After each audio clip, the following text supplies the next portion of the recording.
Packers fans, you got some great news on MarShawn Lloyd and his injury status. And then on the back half of the show, we're going to dive into some news from Packers training camp.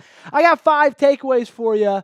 One of them might be about a wide receiver who seems to be a little bit injured. We'll talk about that more later. Make sure you stick around.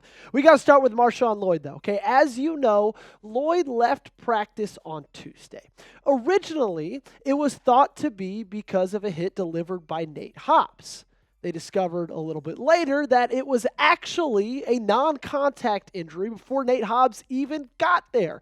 Nate Hobbs was put on the sideline for the rest of practice after that hit happened, took the helmet off, didn't really come back out. But then the next day, Brian Gutekunst spoke to the media and said that MarShawn Lloyd's injury happened yesterday, did not appear to be because of the hit by Hobbs, indicated it was a non-contact injury that is still being examined. And if you heard them discuss anything on Tuesday or Wednesday, they didn't seem very positive. Well, the good news is we got a positive update today. Before I get into that, though, make sure you are following me over there on X, on Twitter, whatever you call it. I'm right there on it, at Joey Peterson8. That's where you can find me. Currently got 925 followers. My goal is to get to 1,000. That means I need 75 followers. First 5 to follow me get a shout out on a future episode. That link to my Twitter is going to be in the comments and description of today's video. Click it, follow me. You won't regret it. The great news we got to get into, MarShawn Lloyd's injury is not anything horrible. It is much more positive than a lot of people, myself included, anticipated. NFL insider Jordan Schultz was the one who dropped the report earlier this morning, and he said, sources, Packers running back MarShawn Lloyd suffered an abductor injury during Monday's practice that will require rest, but it's not expected to sideline him for long. The second-year back has drawn rave reviews, and the team has high hopes for him as a compliment to Josh Jacobs. The big part of that, not expected to sideline him for long. Now, what is an abductor injury? Great question you're asking right there. Good thing you asked it because a lot of people don't know this. I actually went to med school. That's a lie. I didn't. I looked it up online. Anyway, an abductor injury. It's a tear or strain in the hip abductor muscles located on the side of the hip, responsible for moving the leg away from the body's midline. You could find it right about there, okay, kind of on the inside of that groin. And when you're a running back, you need your quads, you need your groins, you need to be able to be flexible, you need to be able to cut on a dime. And if that gets injured, if that gets strained, just like it happened to MarShawn Lloyd, you got to take some time, sit on the sideline, rest, and recover. Do you want MarShawn back as soon as possible? If you do, you're just like me, okay? If you want him back ASAP, do me one big favor, show me down below, and don't jinx it, okay, by liking today's video. This is fantastic news.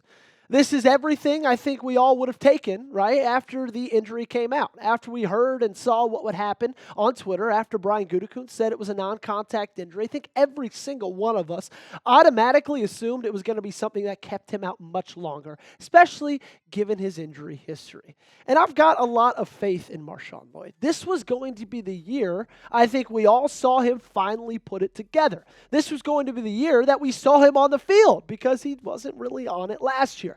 I think he's the perfect complement to Josh Jacobs. We all know what a workhorse Josh Jacobs is. We all know he's going to be a guy that gets 300-plus carries. But MarShawn Lloyd, to be his running back too, absolutely sign me up for that 1-2 punch. Because I really think MarShawn Lloyd slept on because he hasn't played yet in the National Football League, and that could be one of the best 1-2 punches in the league. Now, I will admit, this has to be said. We've got to discuss this. I'm starting to get a tad concerned with his injury history. Now, I'm not going to go out there and claim that he's Glass Joe or anything. I'm not feeling that bad about it. But it's concerning, right? Because last year, just look at 2024. Training camp, injured the hip. Preseason, injured the hamstring. He was back for week 1. Oh, he sprained his ankle. He was coming back week 10. Boom, he got appendicitis. Now, that one especially, he can't help. But still, you can even go back to college where he suffered a couple of injuries. Remember when he was at South Carolina before he transferred to the other USC on the West Coast? Tore his ACL in 2020, had a deep quad bruise in 2022. This is nothing new for him. Now, I hope it's become something old and that this isn't anything that he has to deal with or we have to deal with him anymore. I'm not giving up yet. Okay, 1 or 2 more of these. I might come to the conclusion, and I might just go ahead and say, you know what? Not that I'm out on him 100%, not that he's going to be a bust, but I might start to temper my expectations. But as of right now, I'm still all in on MarShawn Lloyd. Take a guess for me down below. Predict his stat line in 2025. Give me carries, yards, touchdowns in the comment section right now. Coming up, I got my takeaways from today's training camp. I got 5 for you. You know how we roll right here on the Packers Report. Practice reports daily. Before that, though, make sure you head over to chatsports.com. Get your Packers t-shirt today for only $16. I don't know if you're planning on going to training camp anytime over the next couple of weeks. I don't know if you're planning on going into preseason games, any regular season games. But if you do, you can sport this and look like the best-looking Packers fan at the facility. And you can get it for only $16. I promise you that deal is not going to last soon. Or not going to last long. Chatsports.com/Packers t-shirt is where you need to go. Made it super easy. I put that in the links. I put that link in the comments and description of today's video. Let's start with my first takeaway. The biggest, in my opinion, from training camp today, Jayden Reed was getting stretched out on the sideline.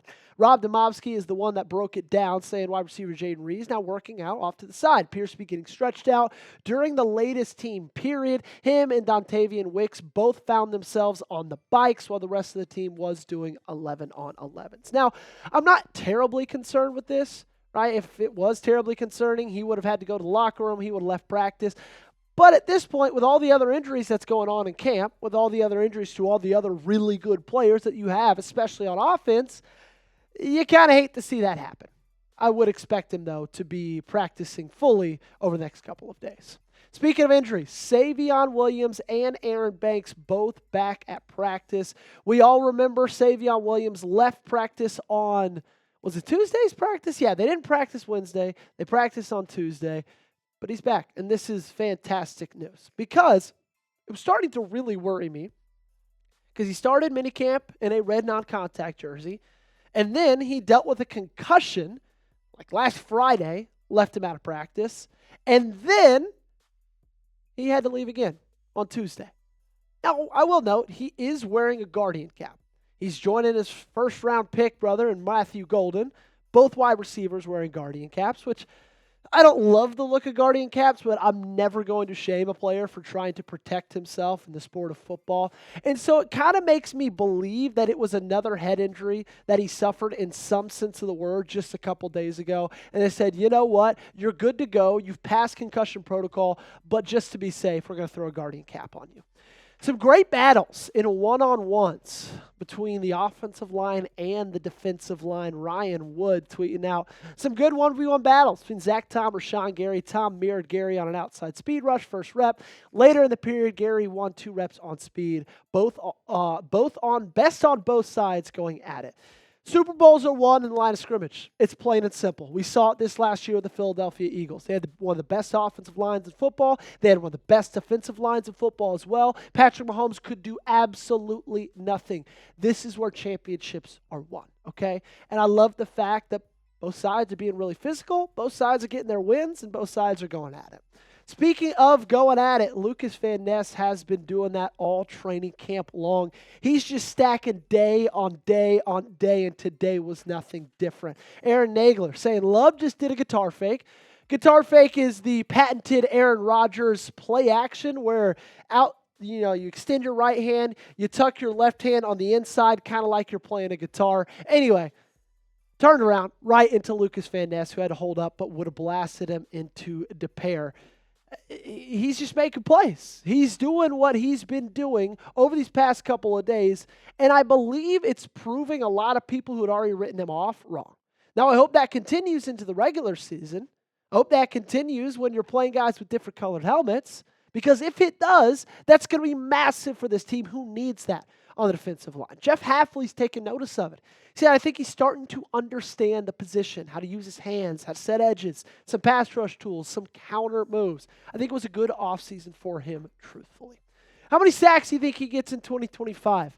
You take a guess and let me know in the comment section down below. Hopefully, it's more than 3.5, which is his max so far in an NFL season. Last but not least, this undrafted free agent is absolutely showing out. He's making it impossible not to talk about him. The guy we're discussing, of course, is Nazir Stackhouse. Look at that big boy on that scooter. I like to believe he probably couldn't fit on a bike. And if you think that's mean to say, it's not. He's almost 6'4", 327 pounds.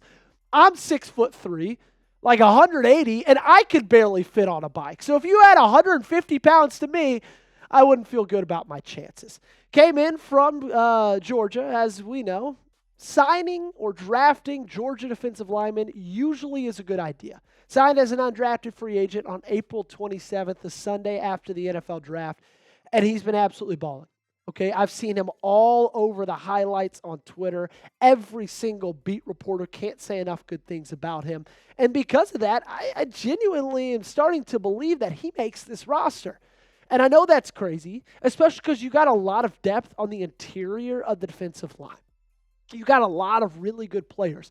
But what he's done so far in run support and in run defense through the past week and a half of training camp is absolutely wonderful. And that's a tool that I believe Jeff Hafley in Green Bay needs going into the 2025 season. So if you disagree with me, you might be wrong when roster cut down day happens in about a month. I'm going to get on out of here. Appreciate you guys for hanging out with me on this Thursday afternoon. Make sure you follow me on Twitter. If you want to follow me on Instagram, you can do that as well. Those links can be in the comments and description of today's video. Thanks so much for watching. Make sure you subscribe to the channel because we'll be back tomorrow.